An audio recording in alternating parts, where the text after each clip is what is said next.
Well, today we are continuing with our Just Like Jesus sermon series, where we're exploring the Sermon on the Mount. We're exploring the words recorded in Matthew chapters 5, 6, and 7. These powerful and significant words of Jesus help us to understand what it looks like to be a disciple of Christ. Help us to understand what it looks like to be just like Jesus, to grow in Christ-likeness. They help us to learn to follow the will of God and to understand about the kingdom of God and how we can reflect the love of God to other people. Now, if you've missed any of the previous messages, let me just encourage you that you can catch up on those. And I'd really encourage you to make sure that you have caught up with all of them because they are gold. Last week, we finished Matthew chapter 5, and we were looking at a challenging message where Jesus talks about loving our enemies, demonstrating love towards those who persecute us, who hate us, who pose challenges for us, and so how we put into practice loving those who we might find difficult to love. Today, we're moving on to Matthew chapter 6, and this focuses on God and his kingdom. And how we make sure that God and his kingdom is central in our lives. Now, the first half of this chapter is teaching from Jesus about how we as disciples are to practice our righteousness. Now, in this sermon this morning, I'm going to be focusing on the first 4 verses of Matthew chapter 6. So let's read those now. Be careful not to practice your righteousness in front of others to be seen by them. If you do, you'll have no reward from your Father in heaven. So when you give to the needy, do not announce it with trumpets, as the hypocrites do in the synagogues and on the streets, to be honored by others. Truly, I tell you, they have received their reward in full. But when you give to the needy, do not let your left hand know what your right hand is doing, so that your giving may be in secret. Then your Father, who sees what is done in secret, will reward you. So here in verse 1, right at the beginning of Matthew chapter 6, this helps to frame the 3 areas that Jesus is going to go on to talk about: giving to the needy, praying, and fasting. Now, Jesus refers to these as righteousness. Now, remember, we've taught on righteousness before. It's personal, but it's not just private. Righteousness is all about having a right relationship with God, a right relationship with other people, and a right relationship with ourselves. And these right relationships impact everything. They should affect everything within our lives: how we act, how we think, what we do, what we say. Everything should be impacted by these right relationships. And so in relation to practicing our righteousness, Jesus gives a warning. He begins here with a warning. He says, be careful. Be careful not to practice your righteousness in front of others to be seen by them. Now, this is not the only time that Jesus gives this kind of warning. You know, when Jesus says something once, you know what, it'd be a good idea to pay attention to it. But when Jesus says it even more than once, you should really, really, really pay attention to it. And so over in Matthew chapter 16, he warns the disciples, again, using this same language. Be careful, Jesus said to them. Be on your guard against the yeast of the Pharisees and the Sadducees. He was warning there about the teaching of the Pharisees, the teachers of the law. And it's the same kind of thing here in Matthew chapter 6 and verse 1. Jesus is saying to be careful to not be like the Pharisees, to be like those who do things for outward appearance, those that do things for show and to be seen by others. What Jesus is talking about here is motivation. The motivation to do good things. Is it to be seen by others? Is it so that people will know that we've done something really good? Or is our motivation centered on God? You see, it matters. It matters why we do good things. It matters what's going on in our hearts. Doing good things, doing the right thing, can quickly turn sour if we're doing it for the wrong reasons. Can quickly turn sour if we're doing it for motives that aren't right or good. If the motivation for doing good things is to get the attention of others, or to get the approval of others, or to have the right appearance, well, that takes our attention away from God. It's really hard to glorify God when we're so bothered about what everyone else thinks of us. It's really hard to be concerned about God's opinion when we're so bothered about everybody else's opinions. Jesus says there are consequences to us being more bothered about impressing others. The result is that we'll have no reward from God. No reward from our Father in heaven. So this really matters. And so then in verse 2, Jesus goes on to talk specifically about giving to the needy. Now, Jesus doesn't use the word if here. He doesn't say, if you've got some leftover money, then when you give to the needy. He doesn't say, if you've got a bit of spare change, then, hand that over to somebody else who gives it, who needs it a bit more. Or if, maybe on a special occasions like Christmas time, once you've bought all the presents that you want, then you might think about giving to the needy. Instead, he says, when you give, there's an expectation that disciples of Jesus, that those who follow Jesus are people who give to those in need. The Bible is clear that those who belong to God, that those who say that we're following Jesus, that we'd be the kind of people who care for people in need, who give to those in need, who try and address the injustice of severe need that we see around us. That we should be people who give financially, that we should be people who give our time and attention, that we should have care and compassion for those people who are in need and do our best to figure out how to help people. Now, the church that we read about in Acts, the early church, they sold possessions and they shared stuff so that there wasn't need amongst them. They're described in Acts 2 as giving to anyone in need, and then in Acts 4 as having no needy amongst them. You see, they took seriously the words of Jesus about giving, and that was one of the marks of the early church, that they responded to those who had need. This is one of the things that made the early church so attractive. They were moving in signs and wonders in the power of the Holy Spirit. They ate together and met together and sat under the apostles' teaching together, and they responded to those who had need. So giving should be a mark of those who follow Jesus. And here in Matthew 6, Jesus treats it as a given that we'll give. But Jesus is clear in this verse, in verse 2, about how we're not to give, that there's actually a wrong way that we can give. He says, don't announce it with trumpets when you give. Now, this isn't literal here. This is a figurative statement that he's making. It's unlikely that Jesus is saying, well, the only problem would be is if you carried around your pocket trumpet. I'm not expecting to go out into the foyer afterwards and see people with coffee in one hand and a trumpet in another. Do-do-do, I increased my giving last week. Do-do-do, I started giving to charity. Do-do-do, I was up late last night helping somebody who is in need. Don't be going and doing that now just to make a point after I've done that, yeah? Although Jesus is using the image of announcing trumpets as a metaphor, he's making the point that when you give to those in need, don't do it to be noticed by other people. Don't try and draw attention to yourself. This kind of imagery should cause us to ask, well, what does announcing with trumpets in the synagogues and the streets look like now? What would that kind of, blowing a trumpet look like? Perhaps it looks like those who give only for recognition.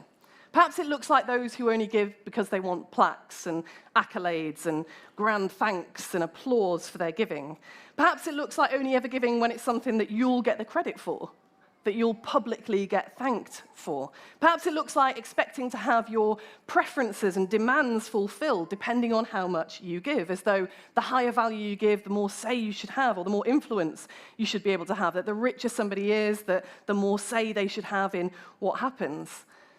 In a previous church that Dominic and I led, we found ourselves in a situation where we were offered a 7-figure sum for a potential church building. But this offer came with conditions, and the conditions would have meant us compromising morally. Now, it's really easy to turn down even a big sum of money when you keep your eyes fixed on God.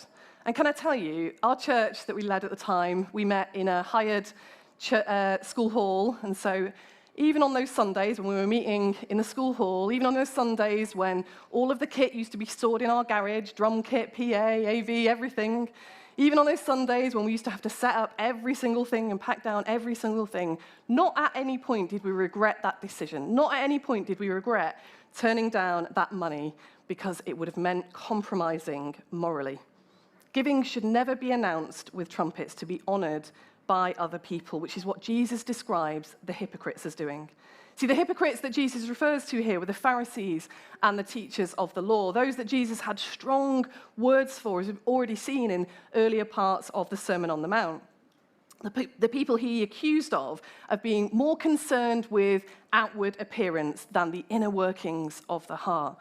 That's what a hypocrite is, someone who pretends to have certain virtues and certain moral character on the outside, but in private behaves completely differently.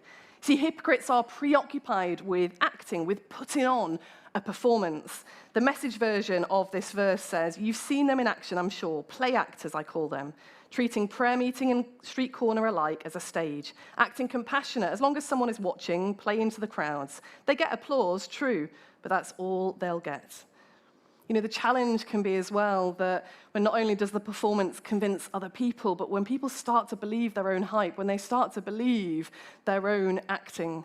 You see, our motivation will determine where our attention is, where our focus is. If our motive is to honor God through our giving to those in need, then our attention will be on God, and our attention will be on those who are in need.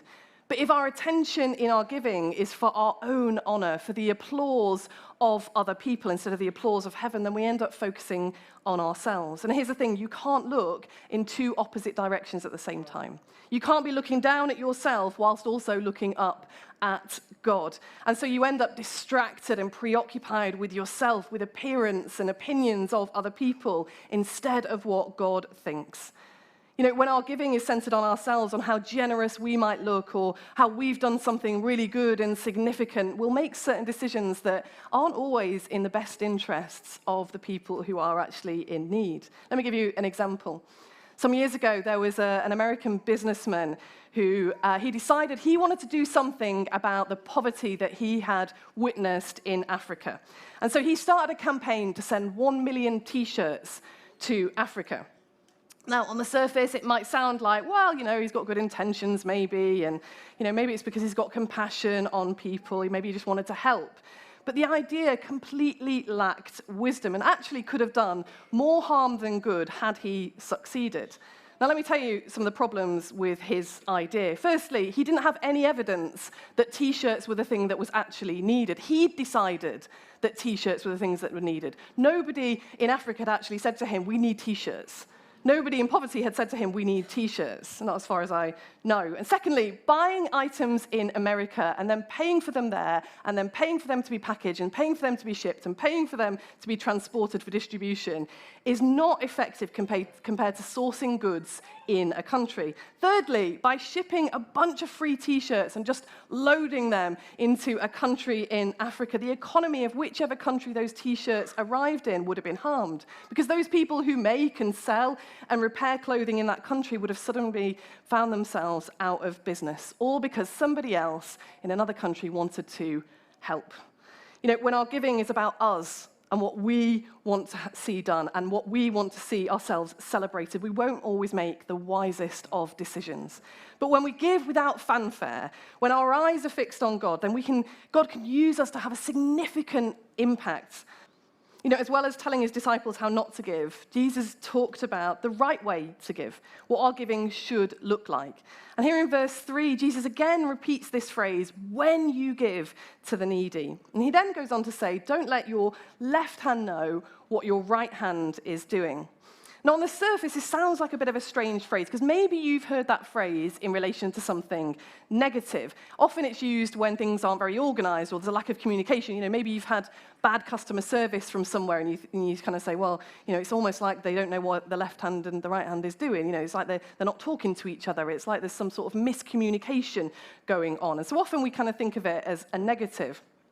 When I was younger, I did some kickboxing classes, which I really loved. You never leave a kickboxing class with stress. It is brilliant. And so I was having a great time in my beginner level class and thinking, do you know what, I'm doing all right at this. Until I had an opportunity to go and see a professional kickboxing match. Now, the speed at which hands and legs, and there were like twists, and there were like flying kicks, there was all sorts going on. I remember sitting there and thinking, wow, do you know what? In comparison to that, my left hand does not know what my right hand is doing. And maybe some of you who aren't as sporty are kind of thinking, yep, I recognize that kind of phrase. But Jesus uses this phrase positively. He uses it to make a point about what our giving should look like. Now, it's obvious that our hands, it can't literally be that our left hand doesn't know what our right hand is doing. The metaphor here is about giving privately, about giving not to be noticed or even have thanks or praise heaped upon us. Now, this isn't some sort of excuse. I think this is worth highlighting here. It's not some sort of excuse that unless absolutely nobody knows about your giving, well, then you shouldn't give. Do you know, it's only if even the recipient doesn't know, it's only if I can do it in some kind of secret undercover way, then I won't give. This isn't some sort of challenge that, when it comes to your offering, you're supposed to kind of tuck it up in your sleeve, and then when you get to the offering basket, what's that over there? And then quick, put it in the basket and run away. It's not some kind of secret challenge that is being presented here. Remember, Jesus praised the widow in the temple for giving all that she had. Now, in order to be able to praise her, he must have seen her giving. She must have been visible. It must have been visible when she gave. So it's not that giving can't be seen by absolutely anyone at all. It's that there's a difference between visibility and publicity. There's a difference between visibility and publicity. It's all about the motivation. It's all about the heart. Now, a little bit earlier on in the Sermon on the Mount, in Matthew 5:16, Jesus said, "Let your light shine before others, that they may see your good deeds and glorify your Father in heaven." This verse is about reflecting God, about showing that we follow him and that we belong to him. It should be visible that we're Christians by how we act and by what we do, about how we care for other people. People should be able to see that we're Christians and see that we do good deeds, see that we make a difference, see that we care about others, see that we demonstrate God's love. And so in Matthew 6, Jesus is not doing some sort of about turn where suddenly he's saying, "Oh, actually, hide your light now. Don't let your good deeds be seen by other people." Instead, it's about motivation, the motivation with which we practice our acts of righteousness. It's about who gets the glory. Is it God or is it us? Are we pointing to God or are we pointing to ourselves? When we give to those in need with a fanfare and with an applause from people, it's the opposite of what Jesus is saying here about our left hand not knowing what our right hand is doing. Instead, when we give with a fanfare and wanting applause, it's a little bit like giving yourself a high five or shaking your own hand or patting yourself on the back in some way. But when our left hand doesn't know what our right hand is doing, well, it means that we're not chalking up how great we are. We're not trying to mark up all the wonderful things that we're doing, congratulating ourselves in some way. Instead, we're giving to those in need because we're God's children and we're reflecting his character. We're reflecting the fact that God lives within us.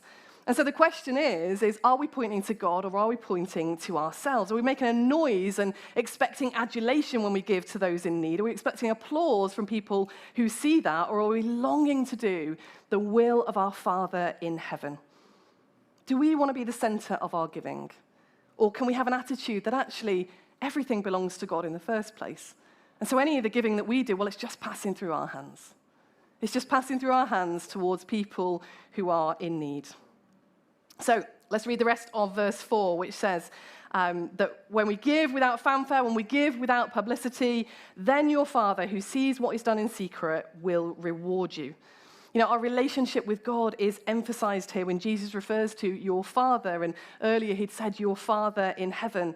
This is an important reminder to us about whose view we should be bothered about, whose opinion we should care about, whose glory we should be interested in. Our Heavenly Father is the one who loves us, the one that cares for us, the one that created us, the one that knows us, the one that we can have the closest and most intimate relationship with.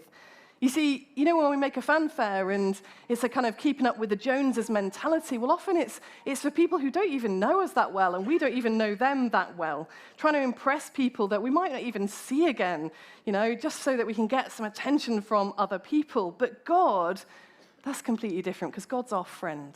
God's our Father. God's our Lord. And Jesus says in verse 4 that when we give without making a public spectacle of it, well, God sees. Because God sees everything.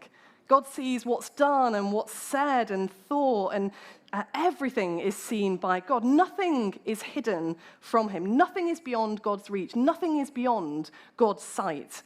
Whereas most people will only ever see the external, the kind of public persona that you present, God knows the innermost workings of our hearts. God knows our thoughts and our feelings and our fears and our dreams and our longings. God knows our emotions. God knows everything that goes on inside of us. Now, maybe you're the kind of person who, when you hold a door open for somebody and they walk through and they don't say thank you, you kind of mutter in a sarcastic way, "You're welcome." Or maybe you're the kind of person who, when you're driving and you let somebody out at a junction and they don't say thank you, you sit there and go, "Well, that's fine. Don't need to say thank you to me." I don't know if the people who are laughing are the people who do that, or they're laughing because they know somebody who does that. Either way, the good news is there is no need for us to grumble or mutter when we don't receive thanks for anything, because God sees. No matter what we do for other people, no matter what we give, no matter what we sacrifice, God always sees what is done in secret. And wonderfully, God will reward those who give to people in need with the right motivation, with the right heart. Well, when you give your offerings here at City Church, God sees. When you give to charity, God sees. When you help somebody out who is struggling, who's in need, God sees. There's nothing that can happen without God seeing it. And Jesus has already said in this passage that those who announce with trumpets about their giving, they won't receive a reward from God because they've already received their reward from other people. They've already received it in full from others. They've already got the attention and the applause that they wanted. But the reward from God that's talked about here is the joy of being in relationship with God, of doing his will, of hearing his approval. Earlier on in our Just Like Jesus series, we looked at the Beatitudes, the blessings of the kingdom, the blessings for those who belong to God. And some of those blessings we get to experience in the here and now, and some of those blessings we can look forward to experiencing in eternity. It seems pretty obvious, doesn't it? When we're looking at passages like this, it seems really obvious which is the better reward. When we think about it logically, weighing up the praise of people or hearing God say, well done, well, it isn't very hard to compare it. There's not really any comparison, and yet we can still get drawn in to being so bothered about people's opinions of us. During high school, when I was growing up, I always had a part-time job to earn a bit of extra money. So whether it was a paper round or working in a hairdresser's, in fact, just looking at the age group across the church, do you actually know what a paper round is? Let me tell you what a paper round is. So a paper round is when you get up really early before school and you have this bag and they load it up with loads and loads and loads of newspapers, and then you have this challenge of can you balance on your bike without toppling over from the weight of the newspapers, and then you ride round all the houses that you're supposed to deliver the papers in, and then you start school. It's quite an interesting job to have, let's say. So when I was 11, that's what I did. I had a paper round, and then I moved on to being a hairdresser's assistant, and then I was a restaurant assistant, a kitchen assistant in a restaurant, sorry. I did some waitressing, so a range of part-time jobs. But when I moved from being a hairdresser's assistant to a restaurant assistant, my wages went up. You see, when I was a hairdresser's assistant, I only did Saturdays, but then when I was working part-time in the restaurant, I worked a few days after school as well. And so suddenly I found myself with a little bit of extra money to spend. But the problem was I hadn't quite learned about how to manage your money well. So within the first couple of weeks, I asked my mum if she could give me some money, and she said, well, what's happened to the wages from the restaurant? And then she, I think she was getting a bit concerned, or, they're not paying her properly, this is wrong, I'm going to go and complain to the restaurant. What actually happened is I'd gone to Blackpool Pleasure Beach with my friend. Now, Blackpool Pleasure Beach, if you don't know it, is a seaside resort. The Pleasure Beach is like a fun fair, and they had those stalls there. Those kind of things where you can go and you try and win something. It sort of can be a goldfish, or it can be like a toy or something like that. And they make them deliberately hard because you're not meant to win them. That's why all the toys are still displayed and everything is still there. But I was really stubborn, and I really wanted to make sure that I won the prize. And so I just kept paying to have another go, and another go, and another go, and another go, until eventually I won. And my friend was clapping and cheering for me, and other people were clapping. Maybe that's only in my head, I can't remember fully. But in my head, it was like a great big celebration. And then I was given what my reward was. And it was about this size, and it was a stuffed parrot. And that's pretty much it. That's all I had to show for it. And so when my mum said to me, well, where's all your money gone? And I pulled out this stuffed parrot, you can imagine she wasn't that impressed. When we have this kind of short-term mindset to the way that we use our money for the applause of other people, it might feel in the moment that we've won, but it pales in comparison to the reward that we can get from God. How much do we want to be the hero of the story? How much do we want to be the center of attention? How much do we crave the approval of others? When it comes to doing the things of the kingdom, our motivation matters. When we give to those in need, we want to receive our reward from God. If we want to be just like Jesus, we should be motivated by glorifying God and not ourselves. In these first 4 verses of Matthew 6, it's clear that for those of us who follow Jesus, that we should give to those in need. It's a non-negotiable. It's an expectation that should flow out of our commitment to Jesus. Our love for God and our love for other people should be demonstrated in how we give to those in need. When we see that there is need, that Christians should be the ones to try and figure out the best way possible for us to give financially, to give of our time, to demonstrate care and compassion through our actions and through our giving. So we should give. And we should give with the right motivation, with the right heart. It matters to God what's going on in our hearts when we give. It matters to God that we don't give for show or for applause or for recognition, but instead for God's glory, because we want to be obedient to him and we want to follow his ways. Jesus warns us about being like the hypocrites who are all about performance. Jesus warns about being more interested in rewards from people instead of God, caring more about the applause of others instead of the applause of heaven. He warns against performance and show and attention-seeking through acts of righteousness. Instead, we're called to give with the right heart. We're called to give with the right attitude. We're called to do things for others without expecting a fanfare, knowing that we'll receive our reward in full from God, knowing that we're pointing towards God and not ourselves, that we're glorifying him, and that we're growing more and more like Jesus. Let me invite you to stand and we're going to pray together. I invite the worship team to come and join me.